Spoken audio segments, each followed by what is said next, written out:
অসৎ থাকলে সুবিধা আছে কি?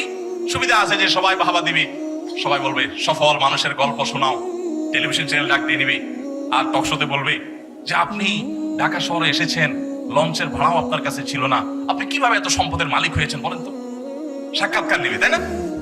এবং মানুষকে বলবে সফল মানুষের গল্প। এদের সবাই যে খারাপ মানুষ তা আমি বলছি না, কিন্তু আপনি 2 নম্বর পথে কামাই করে লাল হয়ে গেছেন, সবাই বলবে মাশাআল্লাহ মাশাআল্লাহ, দেখছেন মাত্র কয়েক বছর গেছে, বিদেশ গেছে, দেখছো সব লাল হয়ে গেছে। কোত্থেকে মালিকের টাকা মেরে আনছে সেটা দেখবে না মানুষ। সবাই এরকম না, কিন্তু বেশিরভাগই যারা অল্প সময় আঙ্গুল ফুলে কলা গাছ, বেশিরভাগই এরকম। তো এখন অসৎ হলে সুবিধা আছে যে সবাই সফল মানুষের গল্প শুনবে, সবাই বাহবা দিবে, কিন্তু সৎ মানুষ হলে কেউ দাম দিবে না। এখন সৎ হবেন না অসৎ হবেন? তাও সৎ হবেন। আল্লাহ আপনি আমাদের নিয়তগুলোকে কবুল করে নিন।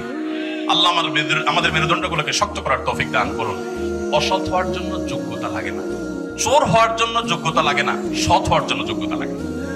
সৎ হওয়ার জন্য মেরুদণ্ড শক্ত থাকতে হয়, হিম্মত থাকতে হয়, সৎসাহস থাকতে হয়। বাবাকে বলতে হয় বাবা আমি চুরি করব না।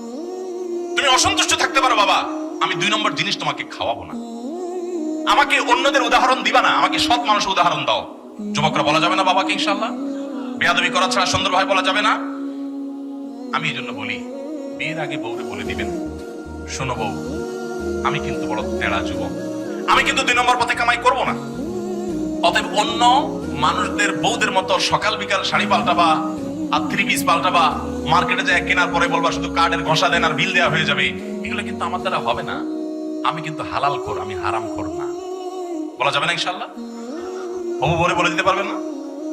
বেশিরভাগ ক্ষেত্রে দেখবেন ওই মেয়ে বলবে আব্বু না সমস্যা আছে ছেলের, কারণ তার দরকার কি? একটা চোর। তার দরকার একটা চোর, তার দরকার একটা ঘুষখোর, তার দরকার একটা দুর্নীতিবাজ, তার দরকার একটা টিন চোর, তার দরকার একটা গম চোর। সে সৎ মানুষ পছন্দ, আপনি সাথে সাথে সিজদা পড়ে যাবেন, যাক একটা চোর প্রিয় মানুষ থেকে আল্লাহ আমাকে মুক্তি দিয়েছে। একটা সৎ মানুষ খুঁজবেন, চেষ্টা করা যাবে না ইনশাআল্লাহ? আল্লাহ আমাদের সবাইকে তৌফিক দান করুন।